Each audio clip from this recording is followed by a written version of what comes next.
예, 멋있는 인생은 이렇게 사는 것이다. 자, 뭐 사진만 보더라도 네. 죄송합니다. 이런 분위기를 자, 목사님 좀 분위기를 잡아봤어요. 약간 컨셉으로 사진 찍어봤는데, 자, 오늘 말씀 마가복음 1장 32절부터 39절 말씀을 가지고, 자, 멋있는 인생은 이렇게 사는 것이다 라는 제목으로 하나님 말씀 함께 나누도록 하겠습니다. 목사님 항상 매번 설교 때마다 여러분에게 말씀을 드리지만, 여러분 어떤 뭐든지 자세가 중요해요. 자세. 예. 여러분 태도와 자세가 인생의 고도를 결정을 합니다. 그러니까 내가 높이 날기 원하는 사람은 태도와 자세가 좀 바르야 됩니다. 예, 바르게 돼야 됩니다. 자, 고기도 좀 드시고 허리도 펴시고, 여러분 목사님이 얘기했지만 몸은 뇌의 지배를 받아요. 반대로 뇌는 몸의 지배를 받아요. 그러니까 내가 몸이 어떻게 행동하느냐에 따라서 뇌가 그렇게 반응을 해요. 내가 지금 여러분이 지금 몸이 누워있는 자세, 엎드려 있는 자세, 삐딱한 자세 하면 뇌는 어떻게 착각하냐면 지금은 그냥 편안한 자세, 뭔가를 듣거나 내가 뭔가의 어떤 배움의 어떤 그런 시간이 아니라 그냥 내가 릴렉스한 편안한 자세로 착각을 한다는 거예요. 그래서 여러분 졸음이 오거나 딴 생각이 나는 것들은 자세가 바르지 않기 때문에. 자, 우리 자세를 한번 보죠. 다 목사님 한번 봤으면 좋겠습니다. 예, 목사님 한번 봐주세요. 예, 얼마나 또 이렇게 한 주간 잘 살았는지. 자, 네, 좋습니다. 자, 오늘 말씀, 자, 마가복음 1장 32절부터 39절 말씀을 가지고 멋있는 인생은 이렇게 사는 것이다 라는 제목으로 함께 하나님 말씀 나누도록 하겠습니다. 자, 여러분 멋있는 인생이란 뭘까요? 멋있는 인생, 여러분이 생각하는 이런 것들은 멋있는 인생인 것 같다. 내가 생각하는 멋있는 인생이란, 여러분 한번 생각해 보세요. 내가 생각할 때 어떤 게 멋있는 인생일까요? 어떻게 사는 게 멋진 인생을 살아가는 걸까요? 사람들로 하여금 와, 너는 진짜 멋있는 인생을 살고 있구나, 사람들로 하여금 인정받을 수도 있고, 때로는 내가 스스로 생각하기에 이런 삶은 좀 멋있는 인생 같아.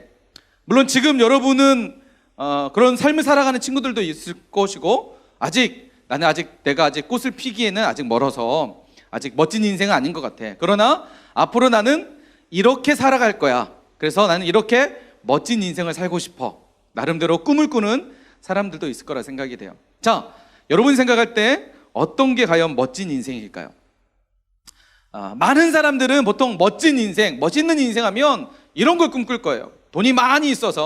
내가 돈이 많이 있어서 남부럽지 않게, 다른 사람들 하여금 부러움을 사는 그런 인생, 뭔가 부의 어떤 많이 있어서 내가 사고 싶은 거 사고, 하고 싶은 거 하고, 먹고 싶은 거 먹고, 가고 싶은 거 가고, 그런 모든 것을 할 때 부족하지 않는 뭔가 좀 이렇게 많이 가진 인생, 이런 것들을 어떤 사람들은 멋있는 인생이라고 생각할 수도 있어요. 또 어떤 사람은 최근에 여러분 그 이태원 클라스에서 봤던 것처럼 자기의 어떤 그 개성을 가지고 살아가는 그런 사람들, 이런 사람들 보통 멋있는 주요? 자, 여러분 뭔가 지금 다르다는 거 못 느꼈어요? 완벽하죠? 여러분 지금 아직까지 뭔데 이렇게 지금 웃은 코 왜 고개를 숙이고 있니? 자, 여러분 자기의 개성을 가지고 자기만의 색깔을 가지고 살아가는 게 이런 게 멋진 인생 아닙니까? 라고 생각할 수 있어요. 그죠? 돈이 많거나 자기가 하고 싶은 일들을 다른 사람이 구애받지 않고 어떤 사람들에게 어떤 뭐 그런 거 상관없이 자기가 나름대로 살아가는 방식대로 살아가는 어떤 이런 사람들을 나는 멋진 인생이라고 생각하는 사람들도 없지 않아 있을 수 있습니다. 참 미안합니다. 이 목사님 이렇게 사진을 해가지고 혹시 목사님 어떻게 서진의 얼굴에 이렇게 함부로 할 수 있습니까? 혹시 이렇게 하는 사람, 자, 그런 사람 없겠죠? 자, 그런데 우리가 생각하는 일반적으로 이 땅을 살아가는, 자, 여러분 오늘 주보에 보면 목사님이 여러분 주보의 설교 노트를 잘 적을 수 있도록 이렇게 질문을 다 적어놨어요. 그 질문에 따라서 여러분 오늘은 설교 노트에 여러분 그냥 빈 공간이 아니라 질문을 적었으니까 그 질문에 보면 목사님이 필요한 말씀들을 여러분 다 적으시면 돼요. 그래서 좀 제출해 주세요. 지난주에는 설교 노트를 시상을 해야 되죠. 좀 이따 할게요. 좀 이따 설교 끝나고. 혹시 내가 까먹으면 얘기해 주세요. 자, 설교 노트 그 주보에 보면 적을 수 있는 난들을 만들어 놨으니까요. 혹시 주보가 없는 사람들은 눈치껏 적으시고요. 자, 주보가 있는 사람들은 주보 페이지에 보면 목사님이 해놨습니다. 자, 보통 많은 사람들은 이렇게 돈이 많거나 내가 나름대로의 개성을 가지고 나만의 색깔을 가지고 그냥 다른 사람의 눈치 보지 않고 살아가는 삶이 멋있는 인생이라고 얘기하기도 합니다. 여러분, 그런데 이 땅에서 살면서 모든 것을 가졌던 한 사람이 있었습니다. 사람으로서 가졌던 한 사람, 누구일까요? 성경에 등장하는 가장 완벽하다? 그러니까 외적으로 볼 때, 사람으로 볼 때 완벽했던 사람. 이 사람은요, 여러분, 이 사람의 아내가 몇 명이었냐면 아내, 와이프가 1000명이었어요. 성경에 나와요. 자, 후궁이 700이요, 첩이 300이었어요. 왕이었습니다. 누굴까요? 그렇죠, 솔로몬이라는 사람이에요. 여러분, 우리가 아는 다윗의 아들 솔로몬은요, 당대에 어마어마한 강대국이었고요. 어떤 역사학자들, 고고학자들에 의하면 솔로몬 당시에 부가 얼마나 많았냐면 솔로몬 그 시대의 1년 예산이 지금 현재 미국의 10년 예산 정도에 됐다 그래요.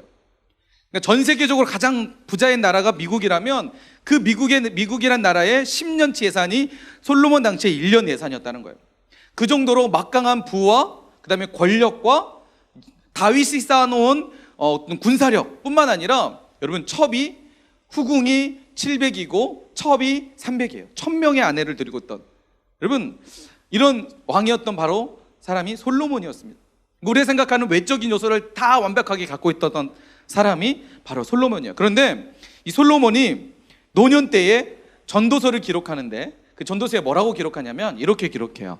전도서 1장 14절 말씀해 보면 솔로몬이 이렇게 기록합니다. 모든 것을 가지고 있었던, 완벽했던 그 사람이 이렇게 기록해요. 내가 해 아래에서 행하는 모든 일을 보았노라. 보라, 모두 다 헛되어 바람을 잡으려는 것이로다. 모든 것을 가지고 있었던 솔로몬이 내가 가지고 있는 모든 것들, 내가 지나보니까 이것들이 중요했던 것이 아니라, 이게 소중했던 것이 아니라 다 헛된 것이었고 바람을 잡으려는 것이었다. 여러분, 바람 잡을 수 있나요? 지나가는 바람을 잡을 수 있나요? 잡을 수 없죠. 그러니까 잡을 수 없는 것을 잡기 위해서 내가 그동안 살아왔다라고 자신의 인생을 돌아보고 있다는 거예요. 허탄하다는 거죠. 헛되다는 거죠. 내가 생각하는 물질, 돈이 많은 것이 멋있는 인생 같은데 다른 사람에게 비교할 수 없는 부를 가졌던 솔로몬은 헛되다라고 얘기하고 있고, 그리고 자신의 개성만 가지고 있었던 그런 삶이 멋있는 인생을 생각했는데 솔로몬은 그것이 헛되다라고 얘기하고 있다는 것이죠. 자, 그렇다면 여러분, 어떤 인생이 과연 멋있는 인생일까요? 보통 일반 사람들이 생각하는 멋있는 인생은 내가 뭔가를 많이 가져야, 뭔가를 많이 누려야 내가 멋있는 인생이라고 생각하는 거예요. 지금 청소년 여러분 때의 멋있는 인생은 뭔가 좀 가오도 잡고 똥폼도 잡고 뭔가 좀 세 보이고 그런 게 멋있는 인생이라고 생각하는데, 여러분, 그런 건 결코 멋있는 인생이 아니라는 거예요. 여러분, 어떤 삶이 과연 진짜 멋있는 사람일까요? 진짜 멋있는, 그 사람 보면 진짜 멋있다라고 할 수 있을까요? 목사님은 이 멋있는 인생이 어떤 사람일까, 어떤 인생일까에 대한 성경적 관점으로 여러분과 함께 오늘 말씀을 나누려고 합니다. 우리 한번 옆에 있는 사람과 인사할까요? 오늘 말씀을 통해서 멋진 인생이 되자. 한번 인사합시다. 시작. 오늘 말씀을 통해서 멋있는 사람 되자. 다시 한번 보세요. 옆에 있는 사람 지금 보세요. 지금 여러분 보는 모습과 오늘 말씀 끝나고 보는 어떤 그런 그 결이 찬 모습으로 얼마나 변해 있는지 한번 보세요. 지금 보세요. 지금 옆에 있는 사람 볼까요? 보면서 멋있는 사람 같아요? 아니면 조금 약간 모자란 사람 같아요? 부족한 사람 같아요? 심각해요? 주님의 은혜가 아니면 안 될 것 같아요? 자, 오늘 말씀 이후에 여러분의 인생 가운데 내가 진짜 이런 삶을 추구하고 이런 삶을 살아야겠구나. 그래서 여러분 눈빛이 살고 여러분 삶의 도전들을 갖는 귀한 시간들이 됐으면 좋겠습니다. 여러분, 멋진 인생, 멋진 삶, 어떤 삶일까? 여러분, 성경에 보면 성경은 우리에게 멋진 인생, 멋진 사람의 모습을 성경은 우리에게 보여주고 있습니다. 특별히 대표적으로 여러분, 우리가 진짜 닮아야 되고 따라가야 될 모델로서 성경에 보여주는 많은 사람들이 있지만 여러분 대표적인 한 사람을 꼽으라면 저는 목사님은 바로 예수님을 꼽을 수 있을 것 같아요. 그죠? 여러분 예수님, 하나님의 본체이신, 하나님이신, 그리고 하나님의 아들로서 이 땅에 오신 예수님. 여러분 이 땅에 오신 예수님은요, 완벽한 하나님의 속성을 가진 신성을 가진 하나님이시지만 또한 다른 한편으로는 완벽한 인간의 몸을 입고 오셨다는 거죠. 그러니까 반절은 하나님, 반절은 인간이 아니라 완전한 하나님이면서도 완전한 인간이었다는 거예요. 우리랑 똑같은 신체를 가지고 있고 우리와 똑같은 추위와 아픔과 모든 것을 경험하는 완벽한 인간이셨다는 거죠. 자, 여러분 완전한 하나님이 완전한 인간으로 오셨다. 그리고 완전한 인간의 삶을 사셨다. 여러분 어떤 것을 우리에게 보여주는 의미일까요? 여러분 예수님이 이 땅에 오신 것은요, 우리를 위해서 십자가에서 우리의 모든 죄를 해결하시기 위해서 이 땅에 오신 사건이기도 하시지만 또 한 가지의 사건 의미는 우리가 이 땅을 살면서 어떻게 살아야 될지 보여주시는 하나의 모델로서 이 땅에 오셨다는 거예요. 여러분 예수님이 딱 오시자마자 이 어린 예수님께서 만약에 십자가에 바로 못 박혀 죽을 수도 있잖아요. 그죠? 거룩하신 예수님이기에 그냥 어린 아이로서 십자가에서 달려서 죽음으로 우리의 죄를 다 용서하실 수 있어요. 근데 성경의 기록에 의하면, 역사적 기록에 의하면 예수님은 30년 동안 30세 동안 그 가정에서 생활하시고 3년 동안 공생애를 보내십니다. 그리고 33살 때 십자가에서 돌아가셨다라고 그렇게 이야기합니다. 그렇다면 예수님께서 33년 동안 사실 이유가 있었을까요? 네, 사실 이유가 있었어요. 왜 그러냐면 이 땅에서 그리스도인으로서, 이 땅에 하나님의 자녀로서, 하나님의 부르심을 받은 성도로서 우리가 어떻게 살아야 될지 보여주셨기 때문이에요. 보여주시기 원해서, 보여주시기 위해서 예수님이 33년의 시간을 보내셨다는 거예요. 그래서 우리는 예수님의 모습을 통해서 어떤 인생이 멋있는 인생인지를 볼 수 있는 겁니다. 여러분 예수님이 살아갔던 삶을 우리가 따라간다면 그 인생은 분명 멋진 인생이 될 줄 믿습니다.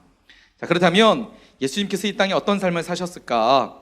오늘 우리가 읽었던 마가복음 1장 32절부터 39절까지 말씀해 보면 예수님의 사역 가운데 여러 가지 사역이 있었지만 그 중에 한 가지의 사역을 예수님께서 소개하고 있습니다. 이 모습을 보면서 내가 닮아야 되고 내가 따라가야 되고 내가 바라봐야 될 삶이 무엇인지 우리에게 제시해 주고 있어요. 여러분 오늘 이 말씀을 통해서 여러분 안에 예수님을 가득 품는 시간들이 됐으면 좋겠습니다. 그리고 여러분이 이 삶을 따라서 정말 멋진 인생을 살아가는 우리 모두가 되길 간절히 축원합니다. 오늘 말씀해 보니까 예수님께서 이제 이 땅에 오셔서 많은 일들을 하지만 그 중에 이런 일들을 하세요. 자, 34절과 32절부터 34절 말씀해 보면 예수님이 하셨던 일들이 성경에 기록하고 있습니다. 우리 한 목소리 한번 읽어볼까요? 자, 함께 읽겠습니다. 시작. 해질 때에 모든 병자와 귀신 들린 자를 예수께 데려오니 온 동네가 그 문 앞에 모였더라. 예수께서 각종 병이 든 많은 사람을 고치며 많은 귀신을 내쫓으시되 귀신이 자기를 알므로 그 말하는 것을 허락하지 아니하시니라. 아멘. 자, 지금 말씀해 보니까 예수님께서 어떤 일을 하시죠? 어떤 사역을 하시고 계시죠? 자, 각종 병이 든 많은 사람들을 뭐 하셨다고요? 고치셨어요. 예수님은 치료하시는 사역을 하셨어요. 몸이 아파서 병이 들어서 절망 가운데 소망이 없이 살아가는 당시의 사람들이 예수님께 찾아오면 예수님이 그들의 병을 치료해 주셨다는 거예요. 하나님의 신적인 능력으로 예수님이 그들을 치료해 주셨고 뿐만 아니라 많은 귀신들을 내주셨어요.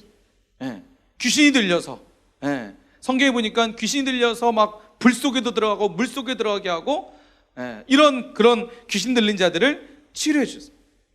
예수님은 이 땅에 오셔서 우리를 위해서 십자가에 죽으신 아주 위대한 사건을 하시기도 하셨지만 그뿐만 아니라 병들고 아프고 소외된 자들을 찾아가셔서 그들을 치료하시고 고치시고 회복하시는 사역을 하셨다는 거예요.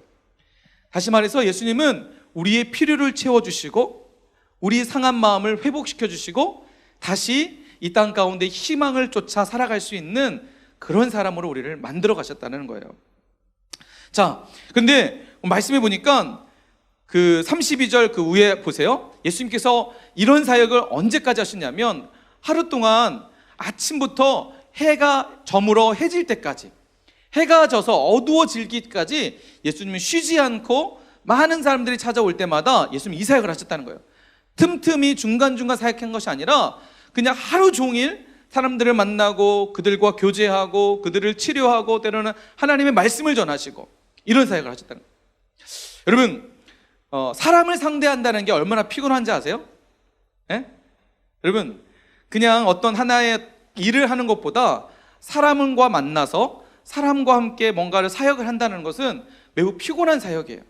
예, 하루 이틀은 할 만하지만 그것이 매일 삶 가운데 반복된다 그러면 정신적으로 많이 힘들고 육체적으로도 많이 힘든 사역이 바로 사람을 대하는 사역 일이에요. 그러니까 예수님도 해가 저물 정도로 아침 일찍부터 시작해서 해가 저물 정도로 사람들이 찾아올 때마다 이 사역을 하셨다. 예수님도 많이 피곤하실 것이라 충분히 생각이 됩니다. 여러분, 사람들은 그리고 당시에는 의학적 기술이 발달되지 않았기 때문에 병이 들면 이것을 고치기 위해서 의원을 가지만 병원에 가지만 제대로 치료를 받지 못했어요. 그런데 예수님을 만나면 자신의 병이 치료됐더라, 저 사람의 병이 치료됐더라, 이런 소문들이 점차 그 마을을 넘어서 다른 지역까지 퍼지게 되는 거죠.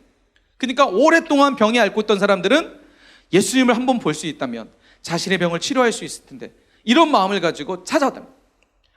여러분, 마태복음 5장에 보면, 마태복음 성경에 보면 오병이어의 사건이 등장합니다. 오병이어, 보리떡 5개와 물고기 2마리로 예수님 몇 명을 먹이시죠? 5,000명을 먹이셨어요. 그죠?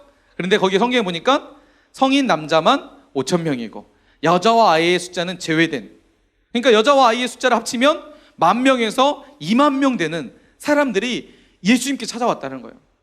어마어마한 사람들이 예수님을 늘 만났고 그들을 치료하고 말씀을 전해요.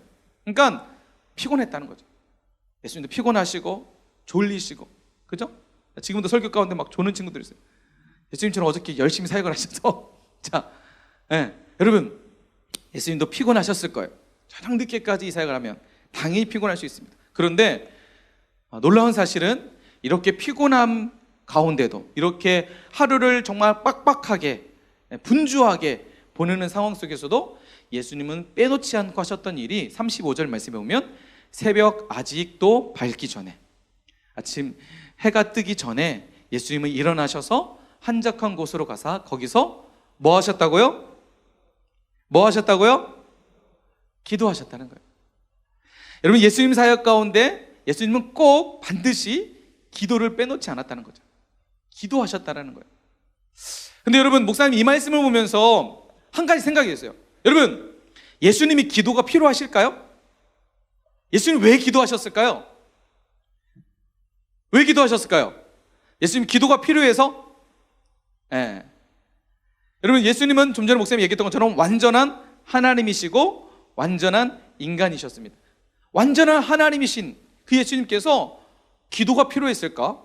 기도할 이유가 뭐가 있을까? 뭘 구하셨을까?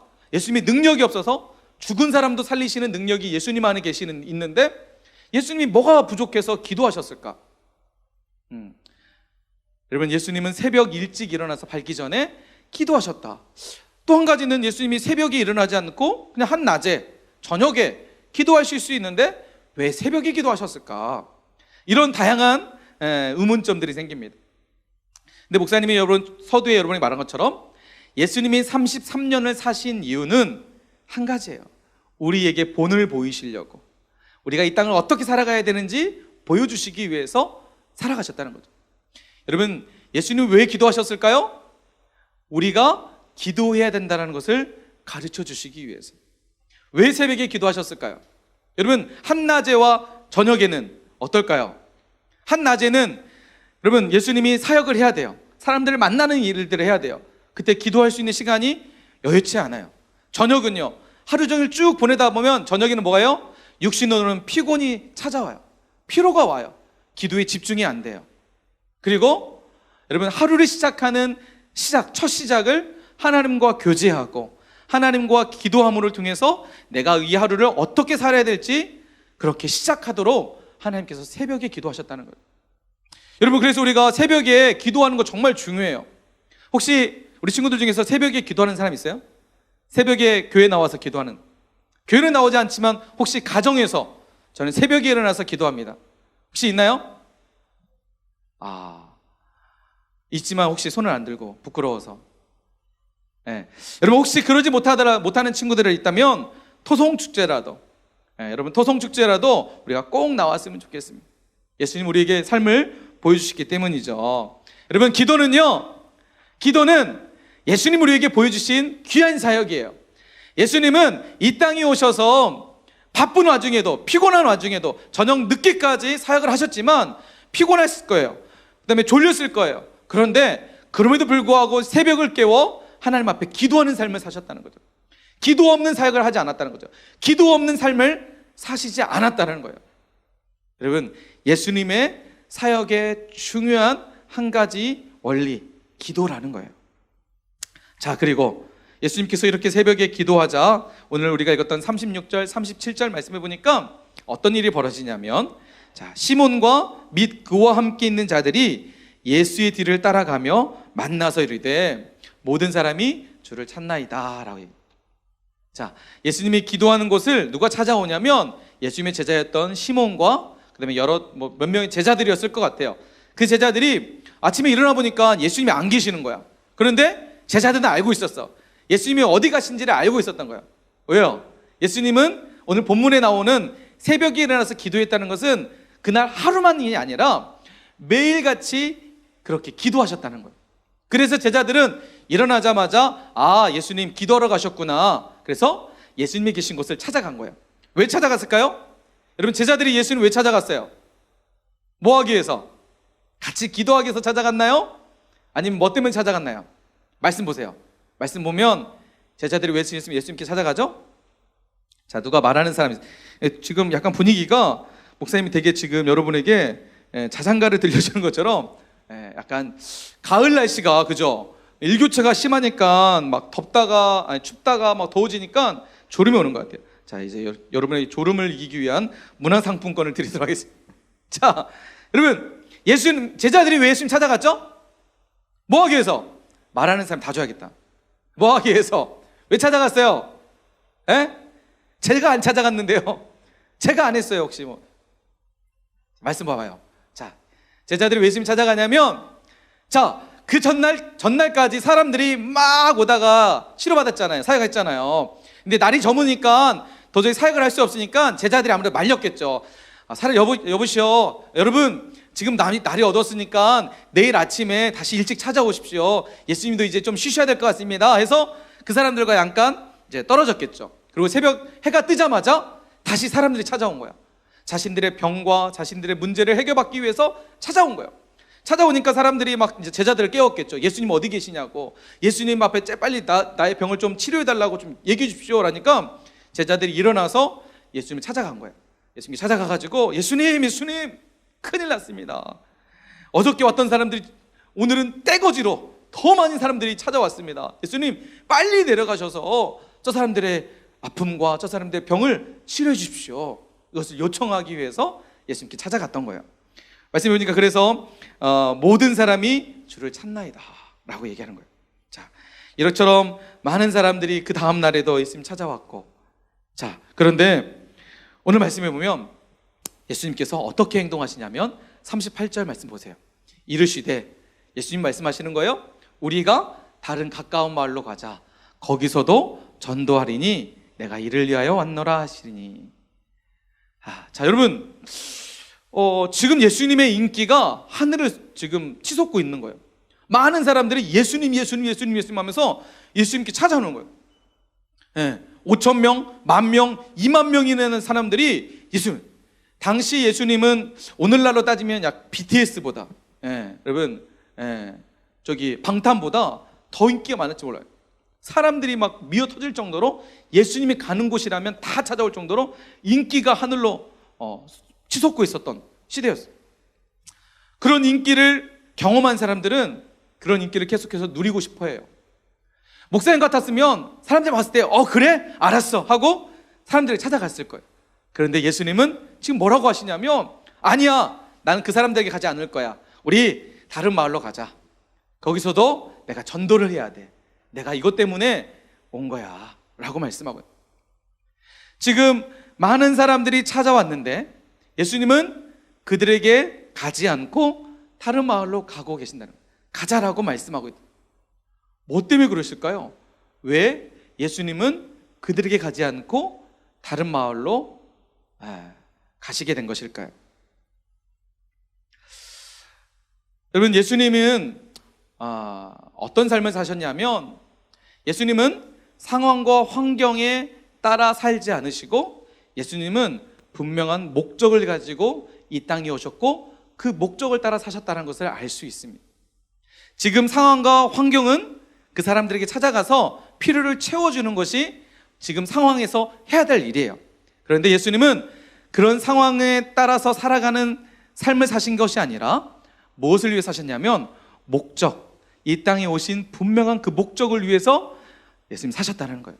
그래서 그들에게 가지 않고 다른 가까운 마을로 넘어가시게 됐다는 것이죠. 여러분, 우리가 살다 보면 이런 일들이 있을 거예요. 급한 일과 중요한 일. 여러분, 살다 보면 이런 일 많죠? 급한 일이 있고 중요한 일이 있어요. 여러분, 이제 이번 다음 주부터 여러분 무슨 기간이죠? 무슨 기간이에요? 중간고사 있잖아요. 중간고사. 뭐 공부도 안 한 것 같은데, 그죠? 온라인 수업이라고 해서 뭐 했는데 뭐 제대로 공부 안 한 것 같아. 시험 본다고 하니까 되게 지금 착잡하고 막막하고 앞이 깜깜하고.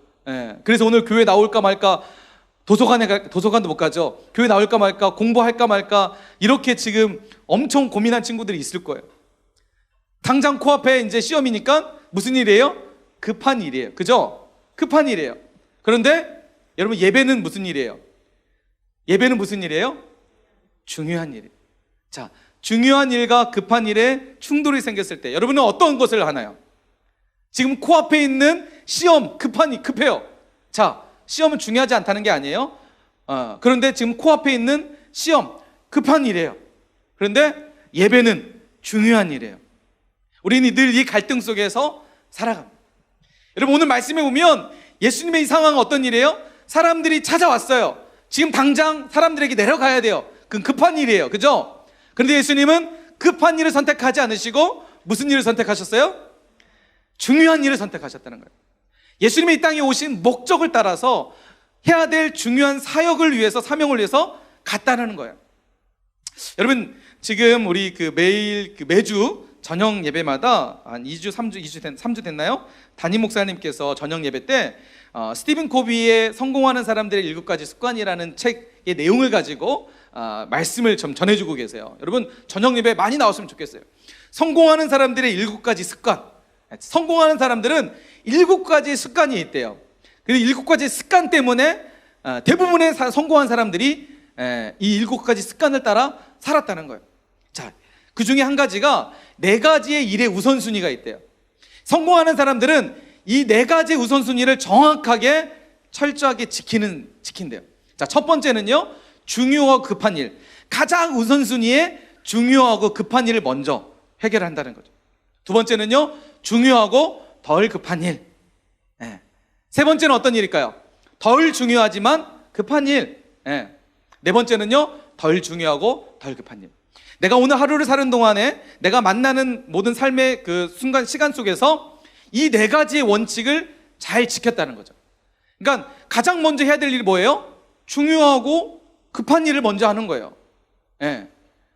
두 번째로 중요하고 덜 급한 일.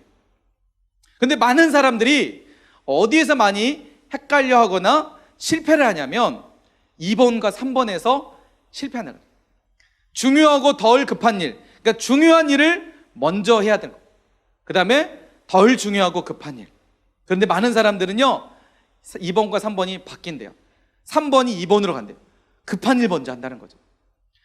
덜 중요하지만 지금 당장 코앞에 있는 일을 위해서, 급한 일을 위해서 하기 때문에 실패를 하는 경우들이 많아요. 여러분, 한번 잘 생각해 보세요. 여러분은 어떠네요? 항상 어떤 뭔가를 하게 되면 닥쳐서 하는 사람들이 있어요. 닥쳐서. 사실 부끄럽지만 목사님도 좀 그런 성향이 있어요. 닥쳐서 하는 경우들이 있어요. 여러분 꼭 설교 준비는 토요일 날 저녁이 잘 돼요. 내일 주일이잖아요. 물론 주중에 여러분 다 준비해요. 주중에 이렇게 조금씩 마음 편하게 준비하다가 토요일 날 갑자기 성령께서 임하세요. 토요일 날 저녁에 갑자기 성령께서 강력하게 임하셔가지고 내일 주실 말씀을 막 여러분 그러지 마세요. 목사님 그게 좋다는 거 아니에요. 꼭 우리는 덜 중요하지만 급한 일을 먼저 한다는 거예요. 그래서 실수하는 경우들이 많아요. 중요한 일을 놓치는 경우, 진짜 내가 해야 될 중요한 일들을 놓쳐버리는 경우들이 많이 있어요. 여러분 성공한 사람들이 이런 원칙을 가지고 살아간다는 거예요.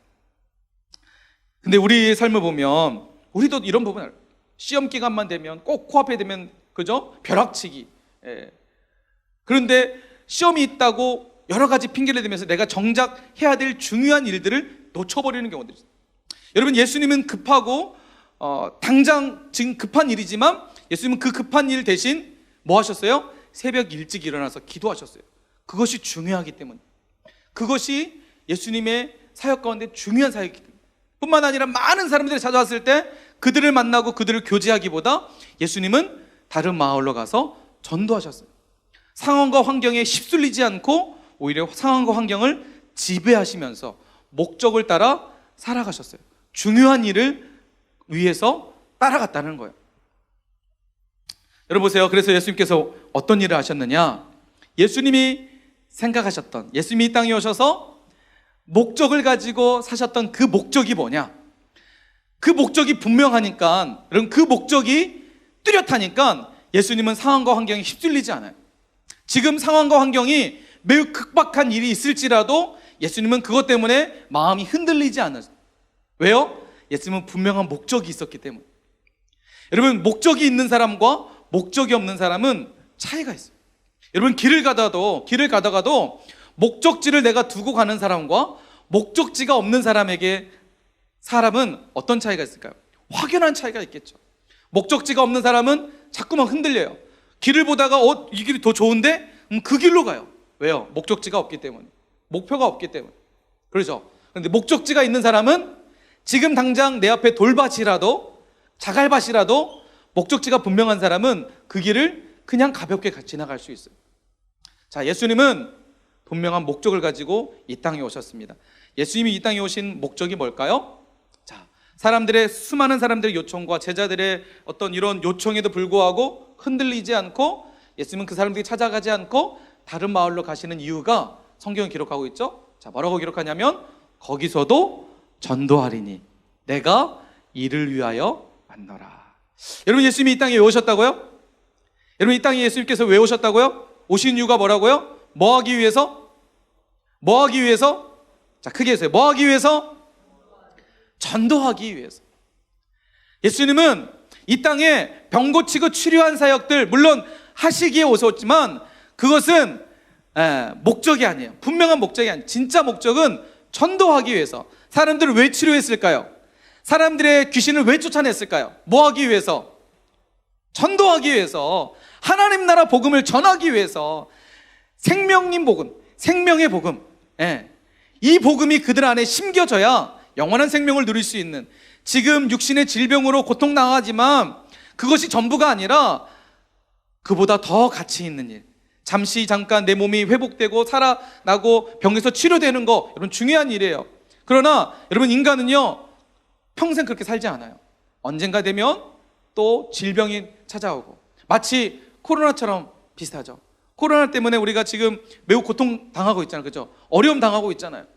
근데 목사님이 지난주에도 기도할 때 여러분에게 얘기했잖아요. 여러분 코로나는 언젠가 끝날 거예요. 그런데 앞으로 이런 일들이 없을까요? 제2의 코로나, 제3의 코로나는 다시 오지 않을까요? 똑같이 반복되는 거예요. 평생을 이런 두려움 가운데 살 것이냐, 아니면 이런 두려움보다 하나님이 주신 담대한 마음을 가지고 이런 두려움 때문에 흔들리는 삶이 아니라 이런 상황과 환경과 전혀 상관없이 나는 내가 가야 될 길을 분명하게 밟고 가는 그런 삶을 살 것이냐. 여러분 오늘 말씀해 보면 예수님은 분명한 목적, 전도하기 위해서 이 땅에 오셨다는 거예요. 전도한다는 건 뭐예요? 영혼 살리고 영혼 복되게 하기 위해서, 죽어있는 그 영혼 살리기 위해서 예수님이 이 땅에 오셨고, 그 영혼들을 다시 한번 일으켜 세우기 위해서, 그들에게 진정한 하나님 나라를 주길 원하셔서 이 땅에 오셨다는 거예요. 만약 예수님 그 자리에 머물러서 사람들이 찾아오는 것에 병만 고치셨다면 그들만, 여러분, 하나님 예수님께서 그들만의 예수님이 됐을 거예요. 그러나 예수님은 그들만의 예수님이 아니라 다른 마을에도, 그 다음 마을에도 복음이 필요한 곳곳마다 찾아가셔서 하나님 나라 복음 전하시기 위해서, 영혼 살리고 영혼 구원하시기 위해서 이 땅에 오셨다는 거죠. 여러분, 예수님은 철저하게 목적 가치를 따라 살아셨다는 거예요. 다시 말씀 앞으로 한번 넘어가 볼까요? 여러분, 우리가 어떤 인생이 가장 멋있는 인생일까요? 멋있는 인생은 어떤 삶일까요? 우리가 닮아야 될 멋있는 인생의 삶을 사셨던 예수님, 예수님이 이 땅에 무엇을 위해서 오셨고 무엇을 위해서 사셨을까요? 여러분, 한 가지예요. 영혼 살리고 영혼 복되게 하기 위해서, 전도하기 위해서 예수님이 이 땅에 오셨다는 거죠. 그렇다면 내가 진짜 닮아야 될 삶의 모습은 뭘까요? 우리는 늘 무엇을 먹을까, 무엇을 마실까, 무엇을 입을까 염려하면서, 걱정하면서, 근심하면서, 내 앞길에 어떤 일들이 있을까, 나는 어디로 가야 될까 늘 고민하면서 살아요. 그런데 우리는 분명하게 오늘 말씀을 통해서 내가 살아야 될 방향을 성경은 이야기해주고 있어요. 무엇을 먹을까, 무엇을 마실까, 무엇을 입을까 염려하는 인생이 우리가 이 땅을 살아가는 인생이 아니라, 우리는 무엇을 먹든지 무엇을 마시든지 무엇을 입든지 다 하나님의 영광을 위해서 예수님의 삶을 살아가는 것이 우리가 이 땅을 살아가는 이유라는 거예요. 여러분, 왜 공부하나요? 왜 중간고사 기간들을 보내나요? 우리는 왜 학교를 다녀야 될까요?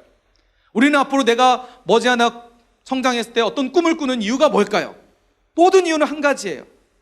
목사님이나 여러분이나 똑같은 꿈을 꾸는 거예요.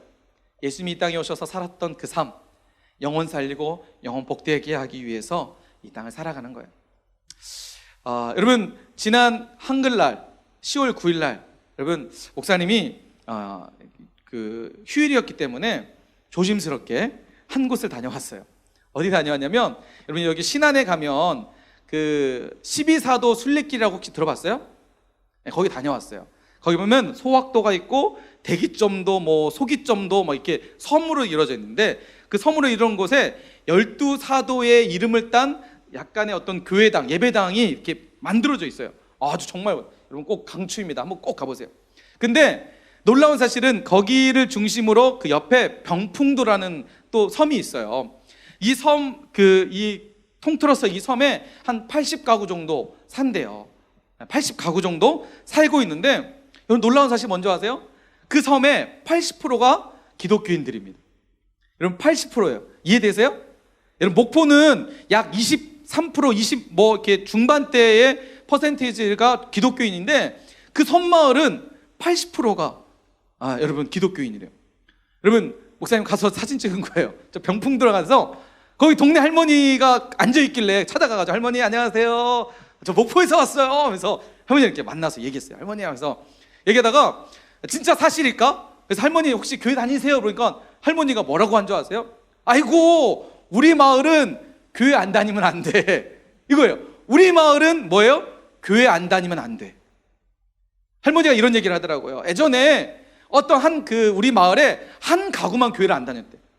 그러니까 다 교회 다니고 한 가구가 교회를 안 다녔는데, 결국은 그 사람도 교회를 왔대요. 왜 왔을까요? 교회 안 다니면 왕따 당하니까. 왕따 당이 싫어가지고, 사람들 지나가는 사람마다, 야, 교회 다녀요. 그랬겠죠, 여러분. 마을 사람들이 한 가구만 교회를 안 다니고 나머지 다 교회 다니면 지나가는 사람들이 뭐예요? 전도하는, 계속 교회 나가자고. 끝끝 버티다가 계속 고립되고 왕따 당하고, 그러니까 결국 그 사람까지 교회 갔다고. 여러분, 근데 놀라운 사실 뭔지 아세요? 이 병풍도와 그 12사도 그 섬 마을에 어떻게 복음이 들어갔냐면, 문중경 전도사님이라는 여자 이 한 분이 복음을 전하면서 그곳에 복음이 확산돼요. 우리나라에 증도라는, 여러분, 이 신안에 증도라는 섬이 있어요. 우리나라 복음 1위가 이 증도라는 섬이에요. 80% 이상 넘어요. 그 섬 모든 사람들이 다 교회를 다녀요. 이유가 뭔지 아세요? 바로 이 전도사님의 복음 전도 때문에. 예. 이 전도사님은 1950년도 10월 3일 날 그 중공군에 의해서, 그러니까 공산주의자들에 의해서 순교하시게 돼요. 그때까지 이분은 섬 지역을 돌아다니면서 전도하시고, 만나는 사람들에게 전도하시고 복음 전하시고, 이 한 여인의 희생과 한 여인의 복음 전도를 통해서 온 섬 마을에 복음이 확산되어지고, 교회가 각각 섬마다 교회가 세워지고, 사람들은, 여러분, 섬 사람들은요 우상과 이런 미신에 찌들렸던 사람들이에요. 그러니까 항상 얼굴 어둡죠. 예. 날씨의 환경과 이런 거에서 늘 휩쓸렸던 사람들이었어요. 그런데 복음이 들어가면서, 복음이 그들 안에 삶에 들어가면서 그들의 삶이 놀랍게 변화되어지게 돼요. 여러분, 정말 이 섬을, 목사님이 그 금요일날 이 섬을 쭉 돌아다녔는데, 와, 진짜 섬이 되게 평온하다. 그냥 분위기 자체가 따뜻하다, 평온하다. 약간 가을 날씨여서도 그런지 모르겠지만 정말 좋았어요. 한 여인의 이 복음 전도, 예수님의 삶을 닮아서 그의 전 삶을, 전도의 삶, 복음 전하는 삶을 살아갔던 이 한 여인에 의해서 온 그 섬 지역의 사람들이 행복을 누리고 행복한 인생을 살아가는 놀라운 영향력을 끼쳤던 한 인생이 되었다는 거예요. 목사님이 좋아하는 성경적 인물을 대라면 목사님은 이 사람은 될 것 같아요. 사도 바울이요. 정말 닮고 싶은 사람이에요. 오늘 말씀 가운데에서도 가장 예수님을 닮은 사람이 누구냐 하면 저는 이 사도 바울이라고 얘기하지 않을까 싶어요. 바울, 완벽했던, 모든 걸 가졌던, 그러나 예수님을 위해서 배설물을 여기고 자신의 전 존재를 복음 전도의 삶을 살아갔던 이 베드로, 바울. 여러분, 이 바울이 빌립보서 3장 14절 말씀에 이런 얘기를 해요. 오늘 이 말씀이 저와 여러분의 말씀이 됐으면 좋겠습니다. 바울이 이 땅에 예수님을 만나고 나서 그가 살았던 삶의 고백이에요. 표대를 향하여 그리스도 예수 안에서 하나님이 위에서 부르신 부름의 상을 위하여 나는 달려가노라. 여러분, 바울은요 표대를 향해서, 정확한 목적을 향해서, 예수님의 부르신 그 부름의 상을 바라보면서 예수님이 이 땅에 오셔서 살아갔던 그 삶을 쫓아 예수님을 닮아. 그래서 갈라디아서 2장 20절, 내가 그리스도와 함께 십자가에 못 박혔나니 그런지 이제 내가 산 것이 아니요 오직 내 안에 그리스도께서 사신 것이다. 이제 내가 육체 가운데 사는 것은 나를 사랑하사 나를 위하여 자기 자신을 버리신 예수님 안에 사는 것이다. 여러분, 바울은 표대를 향해서 분명한 목적같이 이 땅에 내가 왜 살아야 되는지, 내가 왜 존재하는지, 하나님께서 나를 왜 만나셨는지, 앞으로 내가 어떤 삶을 살아야 될지, 내가 죽음의 자리가 어디인지 분명한 목적을 알고 살았던 한 인생이 바울이었다는 것입니다. 여러분, 멋지지 않으세요? 멋지지 않으세요? 여러분, 성경 사도행전을 보면 바울이 이제 예루살렘으로 3차 전도여행을 마치고 예루살렘에 와요. 안디옥 교회에 딱 들려요. 그런데 안디옥 교회 장로님들이 가지 말라고 막 해요. 성령께서 당신 예루살렘 가면 당신 죽을 수도 있다, 핍박당한다, 고통당한다 막 얘기해요. 그러면서 바울에게 예루살렘 가지 말라고 얘기해요. 그러자 바울이 뭐라고 얘기한 줄 아세요? 나의 달려갈 길과 주 예수께 받은 사명, 복음 증거하는 일을 마치려면은 나의 생명도 조금 더 귀한 것으로 여기지 않는다. 여러분, 정말 멋지지 않으세요? 지금 자기가 죽을 수 있는 고난의 자리이지만 바울은 그런 상황과 환경에 전혀 상관없이 내가 가야 될 길을 묵묵히 가는, 분명한 목적을 따라 살아가는 인생. 여러분, 이게 진짜 멋진 인생이라는 거예요. 멋있는 인생은 이처럼 예수 그리스도 안에서 목적을 가지고, 진짜 목적을 가지고 살아가는 인생이 여러분 진짜 멋있는 인생인 줄 믿습니다. 말씀의 결론입니다. 멋있는 인생이란 예수님 닮아 영혼 구원의 목적 가치를 가지고 사는 사람이다. 오늘 이 말씀을 기억하면서 여러분, 내일부터 중간고사 기간이 진행되는데 점수를 정말 많이 받아가지고 엄마 아빠를 행복하게 해드리고, 이게 내 삶의 목적이 아니라 내가 시험을 보는 이유는 바로 예수님이 나에게 주신 목적 가치, 영혼 구원을 해서. 여러분, 그래서 시험 못 볼 수 있어요. 예. 여러분, 공부를 안 해가지고 못 푸는 건 잘못이지만 내가 열심히 했는데 성적이 안 나왔어요. 괜찮아요. 여러분, 성적을 따라서 예수님 여러분의 삶을 평가하지 않으세요.